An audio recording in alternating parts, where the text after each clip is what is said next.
Today we're doing some winter preparedness work on our little suburban orchard. That means 3 tasks are going to get done today.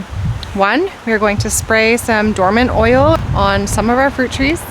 2, we're going to mix up a tree trunk goop, which is a magical concoction, and we're going to slather that all over the trunks of our peach and plum tree, our stone fruits. This goop worked really well last year, so we're going to make some again. 3, we're going to surround some of our fruit trees, raspberries, different berry bushes and shrubs with wire cages to protect them from the rabbits and the mice as it gets snowy and cold this winter and things start to get hungry.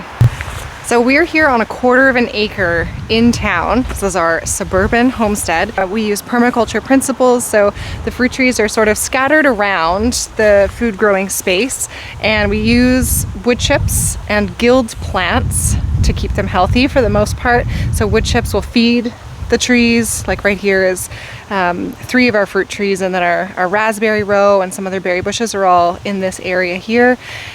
So we keep them well mulched with wood chips, and that just breaks down over time and feeds the fruit trees. Also, wood chips on top of the soil lock in that moisture for much longer.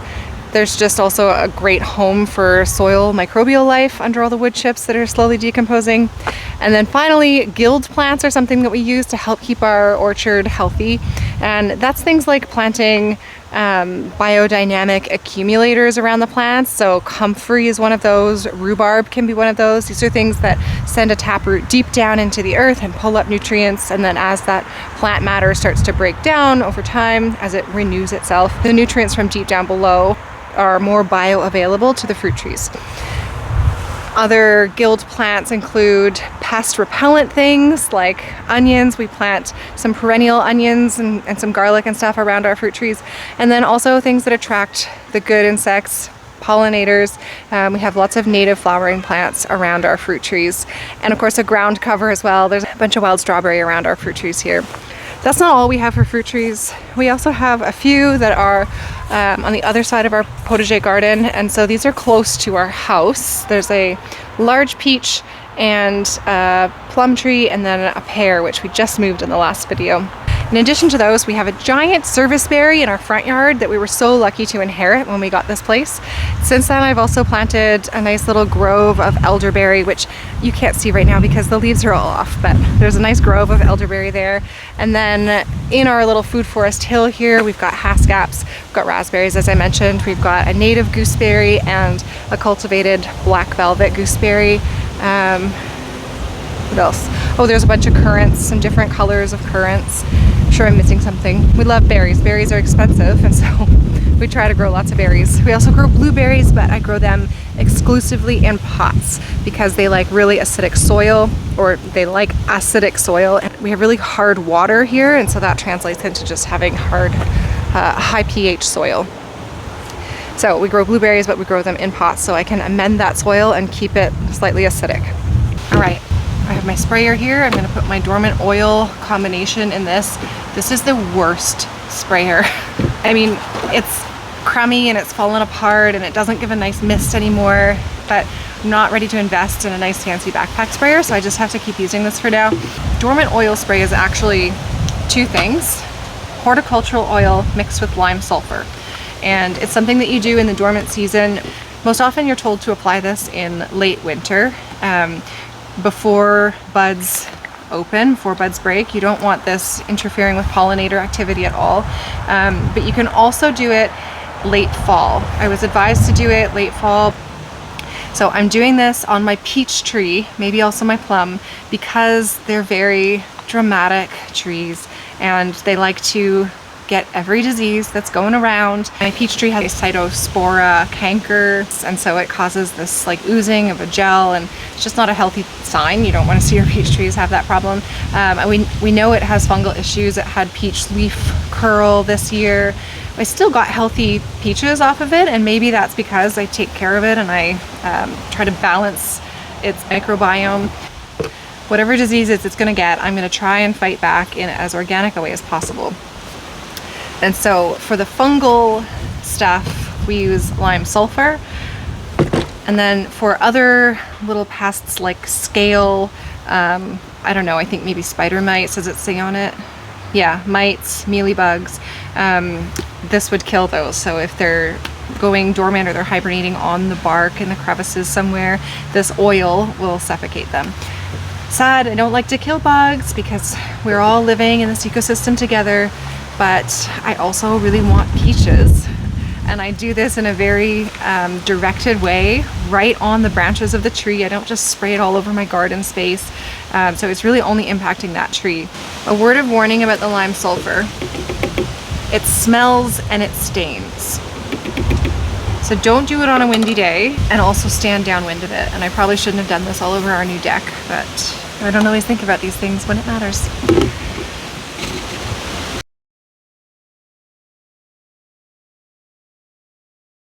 Okay, you know what? I'm having second thoughts here. I was just starting to spray, and A, the sprayer is absolutely broken right now, so it's really not going to be that effective.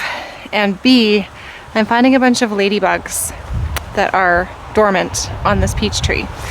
Is where we have both the problem, well, one of the problems, and a solution to another one of the problems. This is the gummy substance, and this ladybug right here is going to help eat things like the scale. Poor little guys. They've got some on their back. They're all over it. So the way to garden in harmony with nature is to open your eyes to what's going on in the ecosystem without you.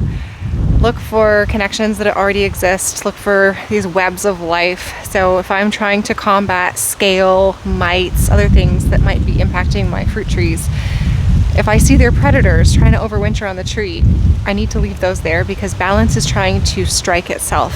And if I start spraying with oils and fungicides, they're going to remove that balance, and then it's going to be a constant uphill battle.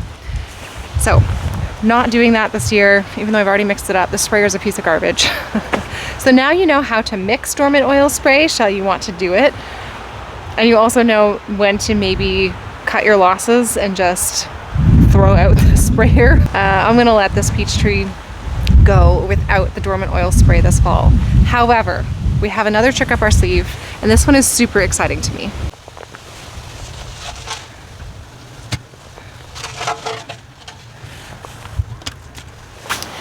So last year, around this time in the fall, was the first time we noticed our 3-year-old peach tree. Our 3-year-old peach tree right here had some orange gel-like substance oozing out of pruning cuts. And so I did a lot of research. I contacted the nursery that I got the tree from. I sent them pictures. I asked local master gardeners, and every single person told me to cut the tree out. They said, get rid of it, it's gonna spread. So everybody said, get rid of it. The tree's gonna die from it anyway. But I couldn't do it. So we did even more research, and I stumbled upon the Dirt Doctor. The Dirt Doctor is actually an expert arborist by the name of Howard Garrett, and he has a website or blog and gives out free resources. And he has developed what he calls tree trunk goop. Now he's done a lot of iterations on this tree trunk goop over the years, and advises something like a slightly different recipe than what I have today. But the stuff that we used last year worked amazingly. And like I do with all cooking and baking, I made substitutions and I made it my own based on what I had. And so what I ended up using is, I think it called for like rock phosphate or something, and I had ash. So I used wood ash, which is why I had the fire going in the first part of this video. And then compost tea. This is from my worm bin. This is different from a steeped compost tea. This is the runoff or the leaching that has come out of my worm composting system, the vermicomposter. And I use this in place of compost because I find it makes it easy to mix in here and gives it a nice consistency. Stinks, really, really smells, but so does lime sulfur. So apparently a lot of things that you take care of your orchard with are gonna smell. So I take wood ash, and I take compost tea, and I take diatomaceous earth, and I try to put them in equal parts.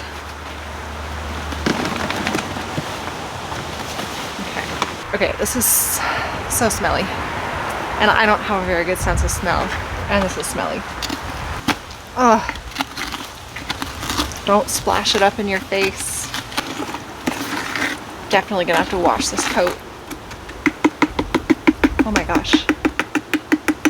Is it snowing? Can't tell if it's snowing or spitting. If that's snow, it's the first snow of the season. Okay, I need to go and get some rubber gloves. I can't. The one thing I can tell you if you're trying to diagnose the orange gumminess that you see on your own fruit tree is that if it's clear, it's really gonna be hard to see. If it's totally clear and it doesn't have frass in it or like little teensy sawdust dust basically, then it's probably from like bacteria or a virus. But if it has little like sawdust looking frass in the gel, then it's probably from a bug, from something that's mining into your tree. And so the approaches that you'll take to deal with that problem are going to be different.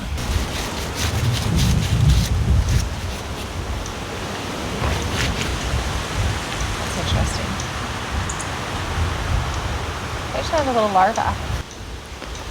I need to look that up. There's no frass in this gel though, so, you know, unless I have 2 issues, which is quite possible. Peach trees are finicky. They are needy, they are dramatic. They catch all the bugs.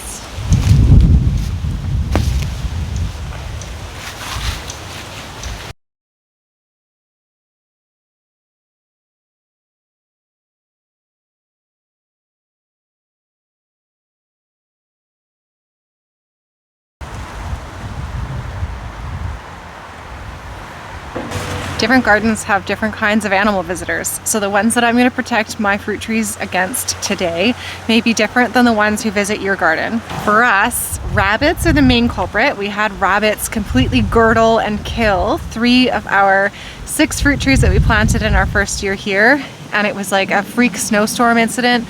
I covered the fruit tree trunks in that plastic wrap that you can get, like a coil.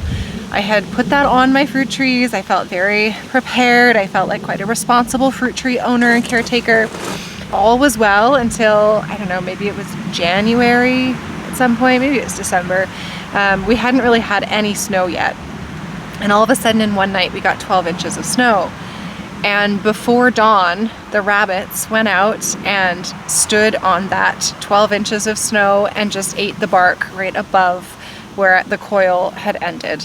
And in this snowstorm, the snow just brought up the ground level enough that the rabbits were able to access and eat those trees. They did damage on all 6 of the fruit trees that I had planted that year, but they killed 3 of them. They much prefer young trees. So I'm not even really worried about my big peach tree now because the trunk is like 6-inch diameter at least. But I have some trees that are still quite small around the girth. There's 2 different kinds of wire that we use. Do not use plastic. If you ever see something that looks like this fencing, but it's made out of plastic, rabbits will chew through that in the blink of an eye. Ask me how I know. So we go with usually a 1/4 inch welded wire hardware cloth. It's really expensive, and frankly, it's not necessary for rabbits. Certainly it'll keep mice out, but they could always burrow under, so it's really not necessary. But we have a lot of it because we use it for other projects. For that reason, I like to use it around my fruit trees when I have it, but chicken wire is just as fine for this purpose. It'll keep the rabbits out. You can see the holes are much bigger in chicken wire. Again, use metal. Use metal chicken wire, not plastic. I'd like to use 4-foot tall wire where I can, because rabbits will jump 3 feet. I'm not really expecting them to jump over it to get to the fruit tree, but they might. But the problem here is if it snows, if we get enough snow, that again, it can be 12 inches of snow or more banking around fruit trees, then the fencing gets buried, and what was maybe a 3-foot fence, the snow now comes up 12 inches and you've got 2 feet above the ground. And then it's easier for things to hop over and get at your fruit trees, to reach the branches that overhang the fruit trees. It's just a whole thing.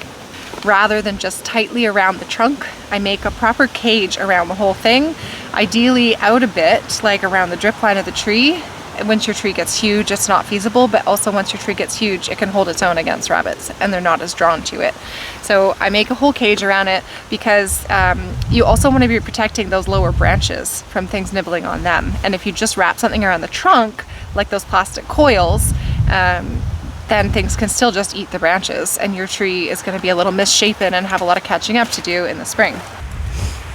So what I do is I put a stake in the ground. The ground here is so beautiful and soft and loamy that I can just shove the stake in with my bare hands. You might need a mallet or something to get a stake in. If it's really hard soil, you might even need a post driver. Anyway, I've got these stakes and chicken wire. One other thing I like to include once I've wrapped all the way around with chicken wire is these landscape staples. I got maybe 100 pack of them when we put in our irrigation lines, so they held down our drip irrigation lines. And now, of course, I can barely find any. I'm scrounging to find them, digging them up from the dirt in the garden. But I just put these in the ground through the bottom loop of the wire, the chicken wire. Oh, did I find a rock? There, and you just push it down to the ground. You only need 2 or 3 of these, just anywhere where the wire cage is lifted up off the ground.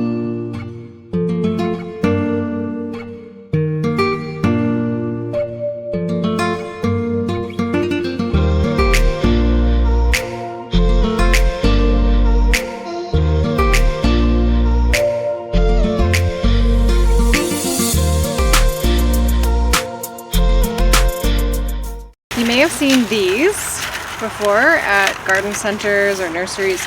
It's a plastic coil and it protects your trunks of your young fruit trees.